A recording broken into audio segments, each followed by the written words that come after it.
UPI unified payment interface அதாங்க. நம்ம தினம் ஒவ்வொரு கடைக்கும் போய் ₹1 இருந்தாலும் அக்கா ஜிபே இருக்கா அண்ணே, ஃபோன்பே இருக்கா அண்ணே, பேடிஎம் இருக்கா அப்படின்னு நம்ம எளிமையாக இன்னைக்கு பணத்தை பே பண்ணிட்டு வரோம்ல. அந்த பேமெண்ட் மெத்தடை 10 வருடங்களுக்கு முன்னாடி பிரைம் மினிஸ்டர் நரேந்திர மோடி அவர்கள் தொடங்கி வச்சாரு. இப்போ 10 வருடம் நிறைவடைஞ்சிருக்கு. இதை பிரைம் மினிஸ்டர் நரேந்திர மோடி அவர்கள் அறிமுகப்படுத்தி வைக்கல. இங்கே இருக்கின்ற இந்த சிதம்பரத்தை போன்ற அறிவுஜீவிகள், நாங்களாம் அறிவு எங்களுக்கு தலையில் மட்டும் மூளை கிடையாது, உடம்பு ஃபுல்லாக மூளைன்னு சொல்லிட்டு அலைவாங்கல்ல, அந்த கோஷ்டி உண்டியல் கம்யூனிஸ்ட் பயில்வ எல்லாரும் என்ன தெரியுமா சொன்னாங்க? இதெல்லாம் முடியாது. எப்படிங்க? இதெல்லாம் சாத்தியமே கிடையாது.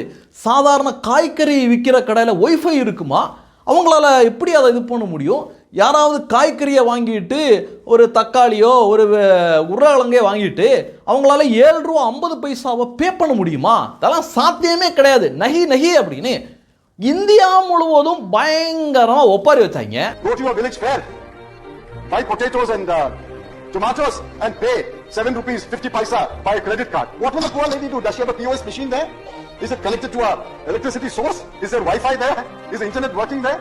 ஆனால் பிரைம் மினிஸ்டர் நரேந்திர மோடி அவர்கள்ட்ட ஒரு பழக்கம் எப்போவுமே இருக்கு.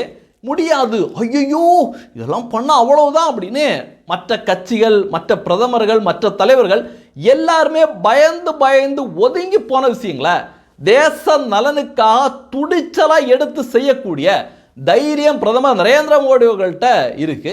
அதன் பிரகாரம் இதை அறிமுகப்படுத்தினாரு. பல பேர் கதர்னா, பல பேர் ஐயோ அம்மா அப்படின்னு கத்துனா. ஆனால் இன்னைக்கு இந்த யூபிஐ பண பரிமாற்றத்தின் மூலமாக எவ்வளவு முறை பண பரிமாற்றம் நடைபெறுது தெரியுமா?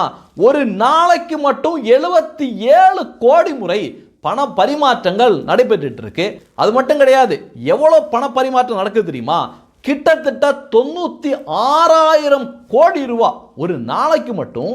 இந்த பல பேர் சொன்னாங்கல்ல முடியாதுன்னு சொன்ன விஷயத்தில் 96,000 கோடி ரூபா ஒரு நாளைக்கு மட்டும் பண பரிமாற்றம் நடந்துட்டு இருக்கு.